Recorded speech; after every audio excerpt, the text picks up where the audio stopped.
Muy buenos días y feliz Día de Muertos. Para usted que vive en la Ciudad de México, le tengo información de su interés. El jefe de gobierno Miguel Ángel Mancera realizó esta mañana una carrera de 5 kilómetros en el bosque de Chapultepec con el peleador mexicano Yair Rodríguez y los medallistas olímpicos Misael Rodríguez e Ismael Hernández con motivo de la función del Ultimate Fighting Championship que se realizará este fin de semana en la capital.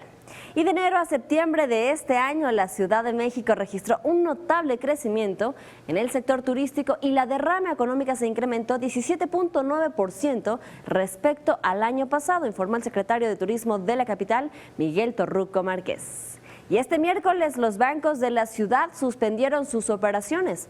La Asociación de Bancos de México informó que, sin embargo, los que se ubican dentro de almacenes comerciales y supermercados abren en horario tradicional. El programa Hoy No Circula se encuentra vigente, por lo que los automóviles con engomado color rojo, terminación de placas 3 y 4, hologramas 1 y 2 no circulan. Les recuerdo que el transporte público funciona de manera normal y sin cambio en sus horarios. De acuerdo con el último reporte de la Dirección de Monitoreo Atmosférico, la calidad del aire en estos momentos es regular al registrarse 65 puntos en la delegación Azcapotzalco.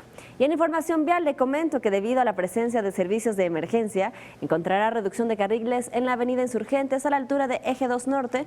Como alternativas le sugiero utilizar el Eje 1 Poniente o bien el Eje Central Lázaro Cárdenas. Y para quien se dirige a la zona centro de la ciudad y circula por la calzada Ignacio Zaragoza, encontrará asentamiento a la altura del Puente de la Concordia y en el cruce con la calle 47 y el Boulevard Puerto Aéreo. Hasta aquí la información, que tenga un excelente día.